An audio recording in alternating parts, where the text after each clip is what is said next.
13 senatorial candidates ang may statistical chance na manalo kung ngayon gagawin ang eleksyon. Sila sina Senador Bongo, Congressman Erwin Tulfo, dating Senador Tito Soto, Senador Bong Revilla, Senador Bato de la Rosa, TV host na si Willie Revillame, broadcaster na si Ben Tulfo, dating Senador Manny Pacquiao, Senador Lito Lapid, Makati Mayor Abby Binay, Senador Pia Cayetano, Congresswoman Camille Villar at dating Senador Ping Lacson. Isinagawa ang survey February 20 to 26 at may margin of error na plus-minus 2%.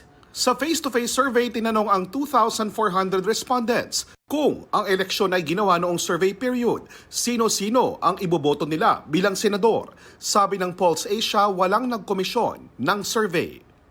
Ito ang unang balita, JP Soriano para sa GMA Integrated News.